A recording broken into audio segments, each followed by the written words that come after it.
Hey guys, this is an owl. Oh, but wait, it does get worse. Allow me to introduce to you a fun owl fact I discovered not too long ago. Exhibit D, these nuts, they are masters of disguise. I was out for a late night stroll a few days ago, and as I was walking along a path, I spotted an owl standing there. Once disturbed by the sound of my footsteps, it took off and flew into a nearby tree, and I decided I would snap a quick little photo of it. And, well, can you see the owl in this tree? Because I saw it fly in there and now I'm having trouble finding it. By the way, first person to point out where it is gets a pinned comment. But honestly, given what I now know about these hollow-boned freaks, I should count myself lucky. Yes, like the noble vending machines, owls also have a notoriety for being things that shouldn't be able to kill people, but have. And we're going to talk about two of those cases today because I'm sure it's going to be a hoot. Now, to all my fellow casual geographic fans, you're probably going to be familiar with this first one, as it involves the woman Kathleen Peterson and how an owl potentially put her husband in jail. No, I'm not kidding. On the 8th of December 2001, Kathleen was found dead at the bottom of her home's staircase. Originally, it was believed that she had accidentally tripped and fallen down the stairs, but then eyes shifted to her husband, who was by the home's pool at the time. And for all intents and purposes, he was the only suspect. He was close by and had recently taken out life insurance on his wife. Meaning, following the judicial system's motto of "it's lame not to convict someone," he would be found guilty of his wife's murder. But we here don't care about the failure of the justice system, we only care about the owl theory. So despite how ridiculous that sounds, the proposed timeline here is actually pretty straightforward, and it all begins with Kathleen Peterson being outside of the front of her house on the day of her death. Then at some point and somehow she earned the ire of one particular owl that would begin attacking her, and it was so determined to keep up this assault that even as Kathleen retreated into her home, the owl pursued her inside the house, briefly turning it into an owl house. And from there she would eventually die due to a loss of blood caused by the injuries. It's even alleged that at some point while trying to fight off the owl, she would have fallen and hit her head on the staircase, knocking her unconscious, thereby explaining why she didn't make it too far into the house. Now, the interesting part about the owl theory is that the evidence for this claim is actually pretty strong. I wholeheartedly went into this thinking it was just a joke, but then after reading through some of it, I was convinced. You can class me as an owl theory fan. I am 100% on board with it. For one, as mentioned earlier, the cause of death was a loss of blood, and this was due to the fact there were several lacerations on the top and back of Kathleen's head. In the actual trial, investigators would argue that these injuries were the result of a blunt weapon used by Michael Peterson. However, if this was the case, you would expect the impact of such a weapon being struck with enough force to kill, mind you, would lead to some kind of skull fracture or at least some internal bruising or swelling to the brain. But you want to have a guess on what the lacerations match really well with? That's right, the talons of an owl, and I'm not kidding, they match terrifyingly well. Specifically, they're matching really well to the barred owl. Barred like prison bars are perhaps a indication of the violent tendencies associated with this animal. Furthermore, in the evidence department, there were samples of blood on the outside of the front door, as well as on the sidewalk where it's estimated Kathleen was. As far as I could tell, these blood samples weren't actually tested, but just assumed to be that of Kathleen's, which,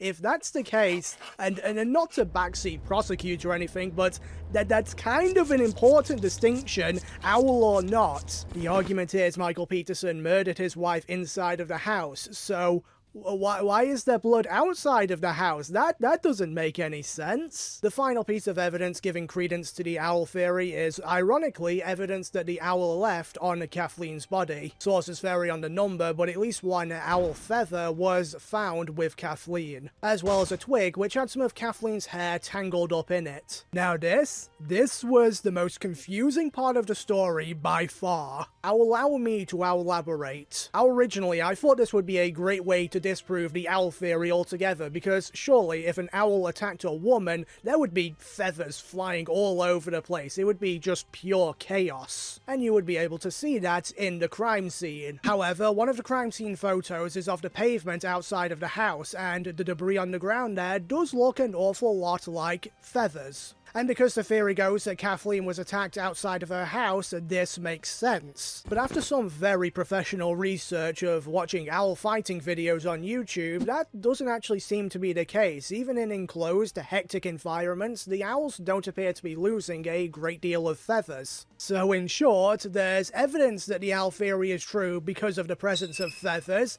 there's evidence that the owl theory is not true because of the lack of feathers, and there's evidence that the owl theory is true because of the lack of feathers. I guess you could also argue that the debris on the pavement here wasn't actually feathers or was there before the attack took place, but let's not worry about that. Hey guys, it's the editing version of Joe here, just popping by to add something pretty important that I completely forgot to mention, and that's the fact I could be completely wrong about how owls lose feathers in fights, like just objectively incorrect. And so that would be another wrench thrown into this section of the video, but I'll be honest, this section is kind of dumb, it's kind of really stupid, but it's staying in because, Jesus Christ, you know how long it took me to, like, mask out that stupid owl, like, scale thing? That was hours of my time in Photoshop, so yeah, this section's stupid, but it's staying in. Anyway, back to the thing. At the end of the day, I am still an owl theory fan. Like, I'll be honest, when I saw those talon marks on the back of her head, that was the most hold up, wait a minute moment I've ever experienced.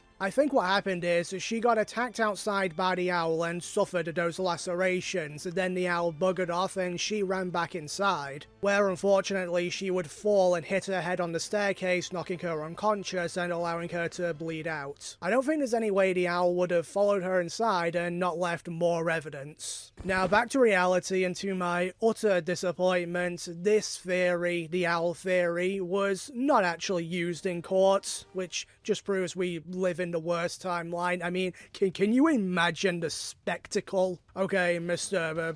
Poorly Drawn Owl, we have an overwhelming amount of evidence proving that you murdered this woman.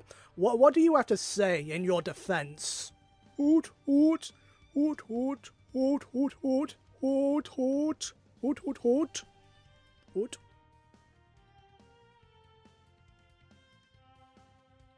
Anyway, that was the first story of an owl maybe killing someone, but not the first one. That potential honor could possibly go to a man by the name of Robert Schmidt. Now, to be fully transparent, the source for this is about as concrete as glass. It is a 9-line article in the Modesto Bee newspaper, situated just below a heartwarming story of women launching a charity to support balloon equality. Because at the end of the day, it doesn't matter what type you are.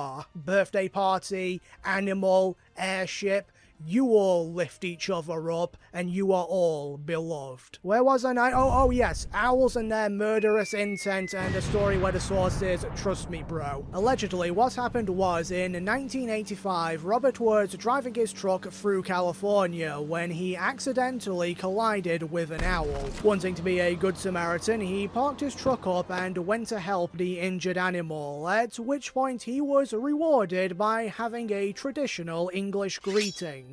With his arms and chest badly cut, he tried to return to his vehicle, but would end up dying before making it there. A pretty straightforward, tragic tale of compassion gone awry. However, if you're one of my viewers that's been gifted the glory of sight and is reading the newspaper clipping which I'm showing on screen now, then you might be a little confused as to why I'm saying the owl killed this man, because in here it says the owl was not responsible. Now, not to get into a controversy with Coroner Joe Sabo, but no. Basically, what's implied here is that Robert was attacked by the owl, suffered injuries from the owl, and then died as a result of shock from the injuries. Which, I don't know man, still seems like the owl is responsible at that point. It caused the shock which led to the death. Let me put it this way, if I pushed you off a bridge for being cringe and you became deaded as a result,